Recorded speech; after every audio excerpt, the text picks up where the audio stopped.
Listen up, boys and girls. If you're a Mug Club subscriber, you should be watching this show on Mug Club on Locals and not Rumble. Click the link in the description below to go there and watch the full episode without interruption. And if you're only watching on Rumble, subscribe now and get twice as much of me like my wife does in Crowder's show and a lot more. Thank you.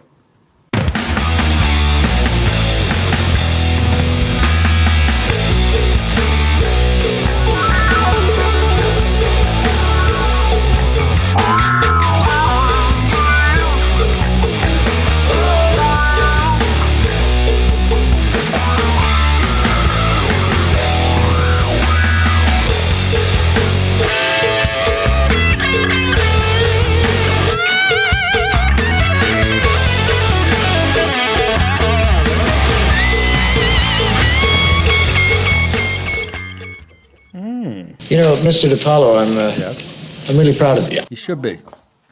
You should be. You should be. Bob, you should be. Folks, how are you? Welcome to the show. Haven't bought my wife a gift for Christmas yet, but I ordered this for myself a week ago. What are you looking at, you fat fuck? Anyhow, welcome on a Wednesday, second to the last day, the pen ultimatum thing of the week. Pen ultimatum. That's an Italian for you. Anyhow, I guess I won't bullshit too much other than getting a screaming match at a bar yesterday. Right. Anyway, yeah, it just felt good. The bartender was a girl, just fucking ignored me. Just fucking ignored me for not 5, 10, 45 minutes. It's only 3 other people at the fucking bar. So I fucking said, you got to fucking, the manager came out. She went in the back. I said, I got into it with him, and he defended her blindly. So I went off and said, yeah, right, you fucking cocksucker. I made it nice, see nice. It's great. It's fucking better than getting laid when you're my age. Because I was right, and they knew I was fucking right. Bottom line. I won't say where it is, because I'm still going to go back there. I don't want them fucking spitting in my hot dogs. Classy joint. Anyways, let's get into it because the big story, as you guys know, headline: Colorado court corrupted. Donald Trump was barred. This is huge. Was barred from appearing on Colorado's presidential primary ballot next year. The state Supreme Court ruled Tuesday. The court determined the 77-year-old former president was ineligible for the White House, citing the U.S. Constitution's insurrection clause, which led to his removal from the ballot. And that only deserves one comment from me. You listening? Yeah. Your mother sucks fucking I think that was big Trump. Fucking elephant dicks. You got that? All kinds of dicks. Big dicks. Maybe the biggest in the world. That's right. It's the first time in history that Section 3 of the 14th Amendment has been used to disqualify a presidential candidate. You're out of order. Can you fucking imagine? A majority of the court holds that Trump is disqualified from holding the office of president under Section 3 of the 14th Amendment. The court wrote, yeah, it just said that in the last paragraph, you fucking nut. The ruling is stayed until January 4th or until the U.S. Supreme Court makes a decision on the case. Trump's campaign is expected to appeal. It said in a statement it has full confidence that the U.S. Supreme Court would quickly side with the ex-president and finally put an end to these un-American lawsuits, which is true if you listen into the experts yesterday. I mean, every lawyer was like, this isn't going to... We'll play Jonathan Turley, who, by the way, he's as even as you get. And we'll explain why this decision went the way it did. His camp also called the decision completely flawed and not surprising, noting Colorado's court is made up of Democratic appointee justices, of course. You fucking people. You have no idea how to defend a nation. But the court's majority wrote in the decision that they did not reach the conclusions lightly. There you see a he-she with a cock under her robe. We are mindful of the magnitude and weight of the questions now before us, the majority stated with a big fucking shit-eating grin. We are likewise mindful of our solemn duty to apply the law without fear or favor and without being swayed by public reaction to the decisions that law mandates we reach. Oh, my God. Who gives a fuck what you think? Right away, you know she's gay because she's got that haircut with a pointy sideburn. it's pointing to her vagina. And then you got the 2 chemo guys.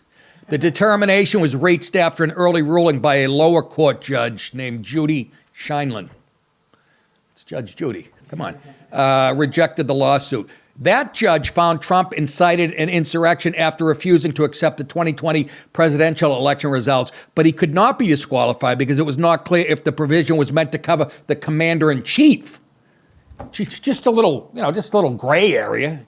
I mean, let's take a look at the whatever it is. The court is dead wrong. Turley. This is the first major win for these challengers. They've gone to a number of blue states. This is one of the bluest state Supreme Courts you can get to.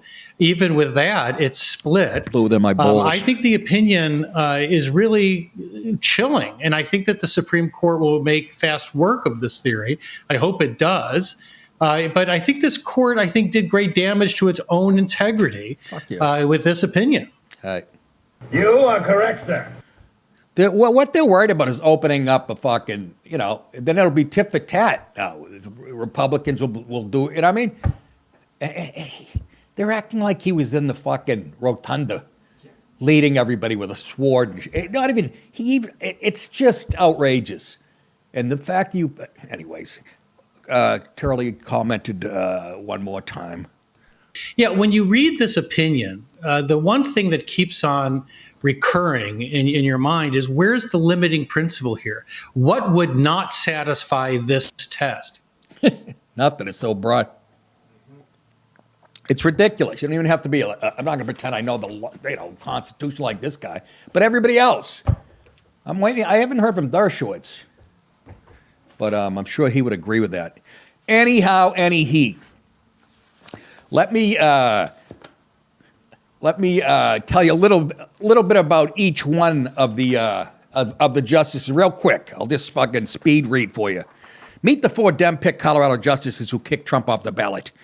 The Democrat-appointed justices who made the decision include 3 Ivy League graduates, 2 of whom are wrongfully accused of harassment and discrimination. Okay. You'd think they would side with Trump because they always call Trump anti-Semitic and all that shit, and they're from Ivy League schools. You'd think they'd love him. I'll repeat, 2 of them wrongfully accused of harassment and discrimination. You can't, as well as the first Latina and openly gay woman to serve on the court. Shocking. The one that looked like Eric Estrada. Their ruling marks the first time in history, Section 3 of the 14th, which disqualifies insurrectionists from office, has been used to ban a presidential candidate for appearing on the ballot. Together, Justice Richard L. Gabriel, Melissa Hart, Monica Marquez, that's the dyke, and William Wood, Billy Wood III. Let's tell you a little bit about Richard L. Gabriel, a native of Brooklyn, New York. Can't get more liberal. If you went to Yale in law school, he did, was appointed to Supreme Court 2015 following a career in commercial and intellectual property law. He graduated from Yale,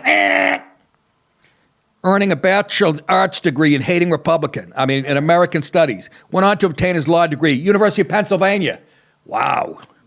In 2018, Judicial Performance Review attorneys wrote, Justice Gabriel's performance is strong in the areas of being prepared for oral argument, being courteous, and treating parties equally.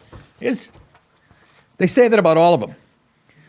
Next, Melissa Hart. Justice Hart was appointed to the bench in December 2017, and unlike the other girls, she likes dick, and serves as an adjunct professor at the University of Colorado Law School and the University of Denver Sturm. I used to return punts for them. College. She went to Harvard Radcliffe for her undergraduate degree, then returned to Harvard for her law studies. She maintains an active pro bono practice and continues active represent clients even as she serves on the bench. September, Hart even warned attorneys about the barriers people face in accessing Colorado's justice system. She's a big fucking lib. Who else? Monica Marquez. Justice Marquez is the first Latina and first openly gay person to serve on the Colorado Supreme Court. Yeah, she won't have any beef with the rest of the population, male, straight. She earned a bachelor's degree from Stanford, and after graduating, she served in the Jesuit Volunteer Corps. She believes in Jesus, and she's a muncher. Good for her. As a volunteer school teacher, community organizer. In Camden, New Jersey, Philly, and Pennsylvania. All right, leave me alone, folks. I'm busy. Hold on. The Ozempic's got me nuts, folks. Marquez went on to earn a law degree from Yale as an assistant solicitor general and assistant attorney general in both public officials unit, criminal appellate section. William Hood, Billy Hood III, known as a Supreme Court member in January 2014 after working as a litigation partner, prosecutor in the state's 18th Judicial Court. Graduated from University of Virginia School of Law. Received honors in international relations from Syracuse University. Also taught several classes on advocacy and pickleball. No, as an adjunct faculty member at the University of Denver. Storm. Anyways, the point being, if you went to Yale, I mean, does this surprise anybody? Openly gay Latina, somebody from Brooklyn, anybody that fucking became a lawyer and grew up in Brooklyn, there's no such thing as a right way. So even with that being that biased, like they said, Turley said it was a split decision. So who knows though? You don't know. John Roberts, didn't he fuck us with Obamacare when that came down? Remember he sided with it? Nothing? All right. Where the fuck am I? What am I? In the second half of the show, guys, I'm going to be talking about IBM and how much they hate white people and how we can prove that. It's disgusting. And also, what was the other one? That would be Dr. Death. Dr. Death. As you remember, Bibi Netanyahu and the IDF said, and we all knew this, that Hamas uses hospitals, where they set up military armies, and so, we knew that, but it's been confirmed by who? A doctor who headed up the hospital. So we'll give you details on that. That's all exclusively on Mug Club, so join now to get it at nickdip.com. Hey, boys and girls, head over to nickdip.com to get exclusive hats, t-shirts, hoodies, and more. It's yet another way for you to support the show and look sexy at the same time. You can also get signed copies of my previous specials and all of the Nicka shirts. Just go to nickdip.com and click on store. Again, that's nickdip.com, click on store. Thank you guys so much. See you soon. Let's move on, shall we? Pizza squabble. This is my favorite story of the day, by the way. Giants quarterback Tommy DeVito and the owner of a New Jersey pizzeria who was steaming over an autograph signing gone terribly wrong. Broke bread and a whole lot more, too. I guess it was a bad day for Italians in bars and pizzerias. So they broke bread Tuesday afternoon after getting into a little beef. Delicious. Delicious. Thank you. You can't go wrong walking into one of these Jersey places, man. Honest to God. Over a meal of pizzas, chicken parm, which is Tommy's favorite, and sodas mixed from an antique machine. Hope you rinsed it. DeVito members of his new marketing team and Nino Conglio, owner of Conglio's Old Fashioned in Morristown, I've done comedy there, agreed to a charitable solution that mends most fences in a viral feud as witnessed by the New York Post. You goddamn guineas really make me laugh. Conglio originally advertised a Tuesday appearance by DeVito at his restaurant, but canceled after he said DeVito's agent put up his picture. We all know. I don't believe this guy would have pulled any shenanigans. Oh my God. What is he, a crooked leprechaun? But canceled after he said DeVito's agent, that's him, Sean Stellato, double the allegedly previously agreed upon appearance fee, which is something my agents used to do, for 2 hours and 250 autographs from $10,000 to $20,000 in response to the quarterback's shining moment when the Giants beat the Packers. The first clip I'm going to show you is the pizzeria owner and meeting with Tommy's agent. This is how it went. The other two stores doing as good as this? Come on, it's a grind. It doesn't answer my question. Hey, look, Rich, I know you're a made guy, so I lose either way. But I always respected you and your brother Jackie. I'm no victim here. I'm not some greaseball store owner. I'm sorry, Richie. I will not be shaken down. So I guess the pizza thing wasn't going to happen. All you guys, and I know you love The Sopranos, the best bad guy ever on TV. And I got a picture of me and him in a tuxedo at the Emmy Awards. Oh, fucking, I like it better than my wedding picture. Stellato was noticeably absent from Tuesday's sit-down, and it later became clear that he has been replaced as DeVito's marketing rep. I wonder for just this incident or permanently, because it doesn't look good. You know what I mean? It looks a little, but it's so Jersey and fucking, and again, I'm from Boston, but everybody thinks I'm from Jersey. They love my comedy in Jersey. I would sell tickets great always when I played there. Now, the second clip I'm going to show you, obviously another Sopranos clip. You guys remember when Christopher got made? And the next day after he got made, he went to one of these pizza parlors that he used to hang out in. And I didn't show the whole clip where almost a fight break, whatever. But I was picked. It kind of runs parallel to Tommy DeVito after being the quarterback, named the quarterback, going into a pizza joint. Check it out. I think you're going to kick it. Watch where the fuck you go. Kiss my ass! Hey! Take that shit outside! Don't disrespect the pizza parlor. Fucking asshole! I know where you live! You hear what I said? Don't disrespect the pizza parlor. Yo, it was good talking to you, Chris. Keep thinking on mine. I want to sound like an asshole, but I really can't be seen in a place like this anymore. He's too big to go to pizza. That was you last night? Yes. Yesterday. Oh, my God, you're right. But I couldn't say that because that's where all the fucking college games are. Oh, you're so fucking funny. DeVito, who held Nino, and Nino's the guy, and wife Sheila's 11-month-old daughter, Penny, right there, will return to the pizzeria at a to-be-determined, sorry, folks, I'm burping, January date to work 30 minutes behind the counter and sign 100 autographs. Oh, they worked the negotiation out. Marketing rep Max Lepselter, got a good Jew, said Ann Caniglio's will make 100 sandwiches and donate 100% of the proceeds from sales during that time to charity. So everybody, it works out nice for everybody. How Italian is that story? In Jersey, like, let's move on. There are white niggers. I've seen a lot of white niggers in my time. You goddamn guineas really make me laugh. Anyways, in our RTR segment, Reverse the Races, Super Bowl champion running back Richard Mendenhall. Okay, he was a Super Bowl champion a long time ago. Richard Mendenhall hates whitey like most black people.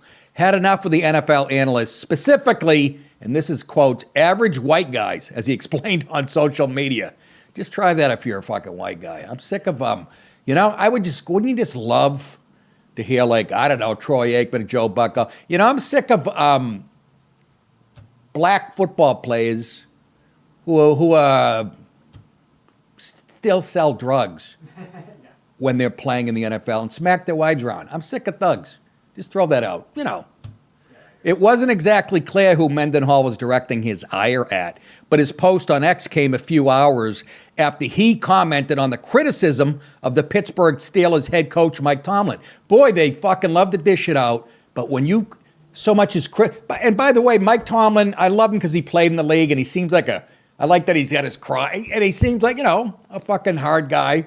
I mean, he's a good, but I think he's overrated as a coach. They always play to the level of their competition. They haven't had a dominating year since you won a Super Bowl. You know what I mean? I just think he's a little overrated. Not compared to the other coaches, but you know what I mean. He goes, Mendenhall says, I'm sick of average white guys commenting on football, he wrote. Y'all not even good at football. Well, I don't like you doing math or reading. Y'all not even good at football. Yeah, Tom Brady fucking sucked at football. Huh? So did Aaron Rodgers. So did Drew. Come on, finish it. Thank you. I was going to say Drew Pearson. Cowboys in the 70s.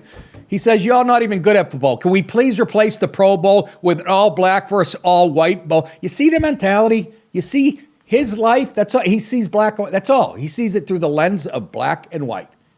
Oppressor. That's it. That's how he sees everything. Again, Even though he made millions off of it. yeah, he did. They said he made $20 million in his career. I'm sure he spent that, put that in IRA. So he wants an all black versus all white bowl. So these cats, he says, what are you, Sammy Davis in 1968? All right, so these cats, man, can stop trying to teach me who's a good at football. He says, I'm better than your GOAT. Is he talking about who I think he's talking about? Of course there is. There's only one fucking GOAT. And to that I say, my brother, and I mean this sincerely. Fuck your mother! If you know who she is.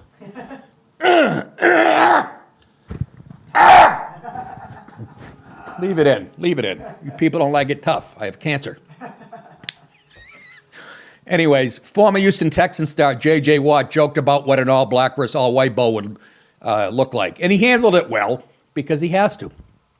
He's white. We'd get cooked at corner. Not going to lie, Watt wrote. Nobody on our squad is covering Tyreek Hill. That's true. No, there's no white guy. Black guys can't cover Tyreek Hill. I hope he gets MVP. Pound for pound, he is one of the greatest football players I've ever seen. The former Steelers and Arizona Cardinals running back talked about Tomlin in a post prior to that. I don't understand how you can talk about Tomlin's playoff record without acknowledging that Kenny Pickett has only played 1 year, he added. Who was the quarterback for all those playoff losses? Literally all of them. Make up your minds. How you arbitrarily separate Mike and Ben in the win-loss column. He says he doesn't get it.